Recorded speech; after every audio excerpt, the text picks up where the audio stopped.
जिस देश में ओहदेदारों से ओहदे न संभाले जाते हों, जिस देश में जान के रखवाले खुद जाने ले मासूमों की, जिस देश के आदिल बहरे हों आहें न सुने मासूमों की, जिस देश में हाकिम जालिम हो सिसकी न सुने मजबूरों की, उस देश के हर एक हाकिम को सूली पे चढ़ाना वाजिब है। उस देश के हर एक जालिम को सूली पे चढ़ाना वाजिब है। मैं सिंध और पाकिस्तान की बेटी उम्मे रबा, आज मेरा ये वीडियो पैगाम आईजी सिंध पुलिस रिफत मुख्तार साहब के नाम है। आईजी साहब, मैं सिंध की वो बेटी हूँ कि जिसने अपने बाप, दादा और चचा का जनाजा एक ही दिन में उठाया। मैं 6 सालों से इंसाफ के लिए मारी मारी फिरती रही हूँ। मेरी जान को शदीद खतरा लाहक है। आईजी साहब, आपकी पुलिस की जानिब से मेरा केस खराब करने की कोशिश की जा रही है। मुझे थ्रेट किया जा रहा है, मुझे हरास किया जा रहा है। एसएचओ इमदाद चांडियो, जिसका वालिद मेरे केस में अक्यूज्ड है, जेल कस्टडी में मौजूद है, और सरदार चांडियो वो भी इसी सेम केस में, ट्रिपल मर्डर केस में अक्यूज्ड है। तो उसी एसएचओ को सरदारों के होम डिस्ट्रिक्ट में किसने पोस्टिंग दिलाई है? आप जरा इस पे गौर करें। आईजी साहब, मैं आप में उम्मीद रख के ये बात कह रही हूँ क्योंकि आप बात करते हैं अमन की, आप बात करते हैं कि एक चेंज आएगा।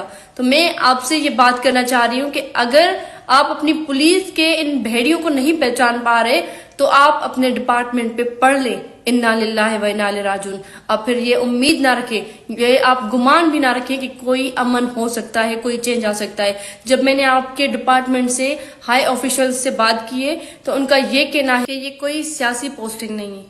आईजी साहब, मैंने कोई बात विदाउट प्रूफ नहीं कही है। मेरे पास इस बात का सबूत मौजूद है कि आईजी सिंध पुलिस मुश्ताक महर साहब रहे थे, डीआईजी नासिर आफ्ताब, डीआईजी नईम अहमद शेख साहब, इन सब ने इन रिटन सुप्रीम कोर्ट में इसी एसएचओ का नाम दिया है कि इसको सियासी पोस्टिंग दी गई है। सेम डिस्ट्रिक्ट में, सेम पुलिस स्टेशन पे उसको 2 साल पहले आप लोग क्लेम कर रहे हैं कि सियासी पोस्टिंग है, और 2 सालों के बाद आप उसी डिस्ट्रिक्ट में उसको पोस्टिंग देकर ये क्लेम कर रहे हैं कि वो कॉम्पिटेंट है। वो 2 सालों में इतना कॉम्पिटेंट हो गया कि आपने उसी एसएचओ को उन्हीं लोगों के, उन्हीं सरदारों की गोद में बिठा दिया है। आईजी साहब, ये बड़ी नाइंसाफी है। ये नाइंसाफी कोई भी बर्दाश्त नहीं कर सकता। मुझे थ्रेट है, मुझे डीआईजी साहब की जानिब से ये बोला गया है कि हम मेक श्योर करेंगे कि ऐसी बात आगे ना हो। किसी और डिस्ट्रिक्ट का एसएचओ जिनके साथ एक मसला हमारा चल रहा है, वो किस तरीके से मेरी सिक्योरिटी के मामलात में इंटरवीन कर रहा है, और उसने जो किया उसका अजाला कौन देगा? मुझे बोला जा रहा है कि आगे से ऐसा नहीं होगा। मुझे ये बताएं कि जो हुआ, क्योंकि मेरा जो केस में विटनेस है उसको इस बात का इतना असर हुआ कि ये पूरी मीडिया ने भी रिपोर्ट किया है, वो कोर्ट के अंदर बयान देते हुए बेहोश हो गया। उसको इतना प्रेशराइज किया गया है कि एक अक्यूज का बेटा खड़े होकर हमारी चेकिंग करवाए, वो इंस्ट्रक्शंस दे पूरी पुलिस डिपार्टमेंट को कि आप इनकी इस तरीके से नहीं, इस तरीके से चेकिंग करें, या वो खड़े होकर हमें ये मैसेज दे कि ये सिस्टम इन कातलों, इन जालिमों के साथ है। तो ये बहुत नाइंसाफी है। आईजी साहब, इस चीज का नोटिस ले, अदरवाइज आप ये गुमान छोड़ दे कि सिंध में कोई अमन हो सकता है।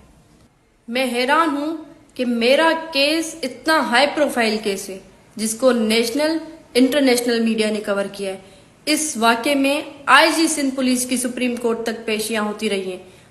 उसके बावजूद भी मेरे साथ ये सब किया जा रहा है कि एक एसएचओ के खिलाफ कोई कार्रवाई नहीं हो सकती। तो मैं क्या उम्मीद रखूं कि मैं यहाँ पे महफूज हूं? मैं क्या उम्मीद रखूं कि जागीरदारों के खिलाफ कोई कार्रवाई हो सकती है?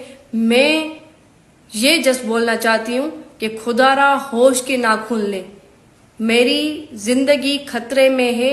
अगर मुझे कुछ होता है तो उसका जिम्मेदार डीआईजी लाड़काना नासिर आफ्ताब भी होगा और सिंध पुलिस भी होगी, पूरा डिपार्टमेंट। शुक्रिया।